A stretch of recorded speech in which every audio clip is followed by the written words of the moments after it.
పల్నాడు జిల్లా మాచర్లలో బహుజన సమాజ్ పార్టీ ఆధ్వర్యంలో BC, SC, ST, minority విస్తృత స్థాయి సమావేశాన్ని నిర్వహించారు.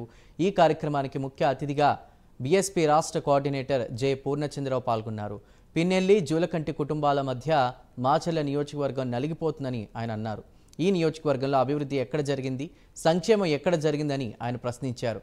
ఇక్కడ యాదవులను హత్య చేయించిన జగన్ అక్కడ అఖిలేష్ యాదవ్ను ఎందుకు కలుస్తున్నారని నిలదీశారు.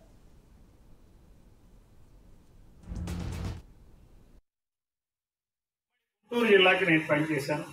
అప్పుడు గుంటూరు జిల్లాలో లేని సమస్య అంటూ లేదు. స్టేట్లో ఏ సమస్య ఉన్నా కానీ ఆ సమస్య గుంటూరులో ఖచ్చితంగా ఉంది. రాయలసీమలో ఉన్నటువంటి ఫ్యాక్షన్ ఉంది, తెలంగాణలో ఉన్నటువంటి నక్సల్ కార్యక్రమాలు ఉండేవి.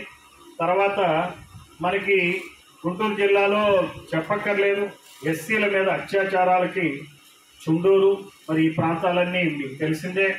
మరి కులపరంగా విపరీతమైనటువంటి ఉద్రిక్తతలు ఉన్నటువంటి ప్రాంతం. అట్లనే రౌడీయిజం, గుంటూరు టౌన్లో విపరీతమైన రౌడీయిజం ఉండేది. ఈ అన్ని సమస్యల్ని, అలానే రాజకీయ నాయకుల యొక్క ప్రాబల్యం ఈ జిల్లాలో చాలా ఎక్కువ. గాలి పీల్చినా గాలి వదిలినా సరే ఈ రాజకీయ నాయకులు వాళ్ళ రాజకీయం తప్పిస్తే, వాళ్ళ స్వలాభాపేక్ష తప్పిస్తే ఇంకోటి ఉండదు. సో అటువంటి గుంటూరు జిల్లాని 2.5 సంవత్సరాలు చేశాను. మరి ఇక్కడ మీకు తెలుసు, ఈ స్థానిక ఎమ్మెల్యే ఈ రోజున బ్రహ్మానంద రెడ్డి గెలిచాడు.